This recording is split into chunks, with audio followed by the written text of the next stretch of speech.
Quelles sont les peines encourues selon le code pénal sénégalais par les membres de la Légion d'intervention de la gendarmerie que nous avons identifiés qui ont participé hier à l'arrestation arbitraire puisqu'illégale de M. Sonko? Comment savons-nous d'abord que cette arrestation était arbitraire? Tout simplement parce que le ministre de l'Intérieur, Antoine Félix Diome, l'a admis dans une intervention à la télévision en indiquant qu'il ne s'agissait pas d'une arrestation, alors que les images le montrent clairement, mais d'un transfèrement décidé sans base légale et qui aurait été éventuellement expliqué, sinon justifié, mais en tout cas en aucun cas fondé, par la découverte, une fois l'arrestation intervenue, donc, de billes et de lance-pierres en voiture de M. Sonko. 10 à 20 ans de détention à des travaux forcés. Voilà ce qu'encourent les membres de la Légion d'intervention de la gendarmerie. C'est l'article 334 du Code pénal sénégalais. Seront punis de la peine des travaux forcés à temps de 10 à 20 ans ceux qui, hors les cas où la loi ordonne de saisir les prévenus, auront arrêté le détenu. Mais ne nous en tenons pas là. Et regardons ce qu'encourent les membres des forces de sécurité qui aujourd'hui, sans mandat, sans instruction judiciaire, empêchent M. Sonko de circuler librement, de voir ses proches, ses avocats et les membres de sa formation politique. Article 110 du Code pénal sénégalais.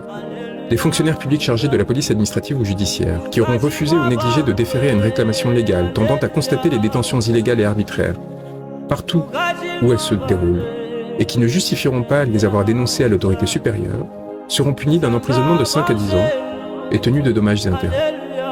Seront également punis, article 113, de la dégradation civique tous procureurs généraux, procureurs de la République, substituts, juges, officiers publics qui auront retenu ou fait retenir un individu hors des lieux déterminés par le gouvernement ou par l'administration publique, sans qu'il ait été préalablement mis également en accusation.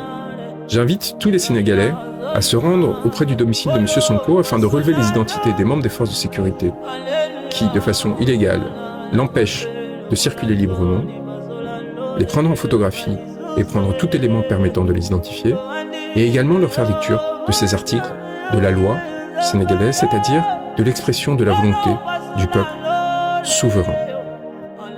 J'invite également le ministre de la Justice, qui a balayé d'un revers de main le travail que nous sommes en train d'effectuer concernant la Cour pénale internationale, à s'inquiéter de ce que son pouvoir ne perdurera pas, et que nous avons grande confiance dans le fait que bientôt, de nouvelles autorités politiques cherchant à mettre fin à l'impunité et aux exactions qui ont coûté la mort à des dizaines de manifestants au Sénégal depuis 2021, privant de leur liberté ou blessant des centaines, voire des milliers d'autres, et bien que ces efforts ne se tourneront pas seulement vers la Cour pénale internationale, nous avons de solides relais, mais également vers les juridictions nationales de l'ensemble de la CEDEAO et de l'Union européenne, et enfin, évidemment, lorsque la transition politique interviendra au sein des juridictions locales.